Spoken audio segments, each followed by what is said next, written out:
So considering it's the 5-year anniversary of Curated this year, I believe it's this December, I thought it'd be a great time to do a top 10 countdown of the most significant cars that we've ever had the opportunity to purchase. And I'm gonna start this with a car that I'm definitely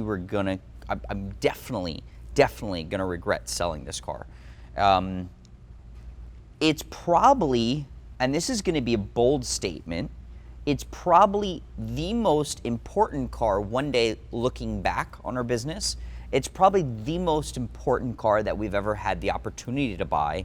Not because it's like a $30 million car today, but the reality is if you had to purchase another one-off factory show car, Ferrari or Lamborghini today, that was a vintage car, it would be priceless. And that's our Murcielago RGT, the 2003 Frankfurt show car. About a year ago, I got a call from a very good colleague of mine, dear friend, and he sent me photos of this Murcielago RGT. And, you know, it was obviously a killer car. You know, the first photos I saw were, you know, basically a carbon fiber Murcielago with a big wing, race wheels, super badass. And he sent me a small description. He said, yeah, this is the factory show car. So, you know, it's funny because at the first I wasn't that interested. Not because of it being a show car, but because I knew it was a race car. And, you know, we don't deal too much in race cars. We deal mostly in street cars. And I haven't had too much experience with race cars specifically in the market for race cars. But as I started to do more research, I realized that the fact that it is a race car didn't really matter. It was the fact that historically, how many times has Lamborghini shown concept cars to the public? And that's what this car was. So in 2003, Lamborghini, working with Audi Sport and Ryder, produced basically this first Murcielago RGT. Its chassis number, it ends in 1052, as a full carbon fiber bodied race car that was going to be an entrant into the GT class. Now, what's interesting about this car that I didn't realize until just sort of a couple months ago was that this specific car that was shown at Frankfurt, I think actually when we posted something about, a lot of people mentioned, oh, that was my wallpaper when I was a kid on my computer or something like that, because it was also used for all their press photos. So there's this famous black photo that's, it's like a black car with a black background, Murcielago GT with a big wing, and then the back of the car, and that's this actual car. So this car was used for the auto show, it was used for press photos, and then later was in the factory museum. I believe it's been in the factory museum for like 10, 12 years. Well, the reason that the car sat as a brand new car, Lamborghini never installed the engine, was immediately after the Frankfurt Auto Show, the FIA deemed the car too radical.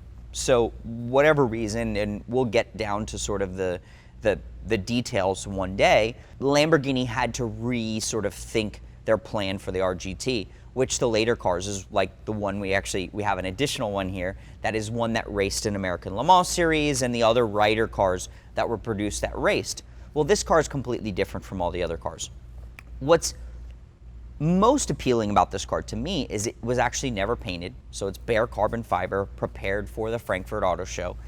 And if you think in terms of being able to have the opportunity to buy something like that, it's unheard of. I believe it was in 2015, a collector out of Europe purchased the car. Somehow he was able to buy it from Lamborghini. So actually the bill of sale went from Lamborghini to him, and then we purchased it from him. It came complete with its original motor. The motor had never been installed. The car had never been driven. It was essentially a brand new show car. So when we sort of were assessing the entire project, we said, well, we have to buy this car, and why don't we send it back to Lamborghini, install the motor for the first time, and finish this car for the first time, and maybe actually do an exhibition race or do some cool things. So I would have to say that of all the cars we've had, you know, and we've had some cars $4 million, $5 million, it's not always about the price. And what's most special to me about this car is being able to one day say we were part of its history. You you know, this was a car that developed a program. You know, if you look at Lamborghini's racing history, they launched a new V12 race car recently with their Squadra Corsa program. I actually think the photos came out this morning. So they're developing more race cars, and this was really the first, you know, in terms of a factory entrant to go race Le Mans, or a factory entrant to go race Nürburgring, or one of those, you know. And for me, I look at this as, you know, like any of the other concept cars. There was the Aventador J, which they had. There was, you know, the Diablo Roadster, which still sits in the museum, this crazy roadster concept. There was the Bravo, you know, all these different concepts that Lamborghini has produced. Everything else has been retained by Lamborghini or the museum. So I look at this situation as we got very lucky, you know, and I think that looking back, we're all going to say, wow, this was a piece of history. This brought Lamborghini to where it is today and where it's going in the future. And I think I'm definitely going to regret selling.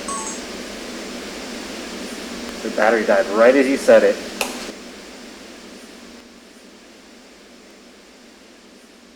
So if you like that story, we've got more on the way.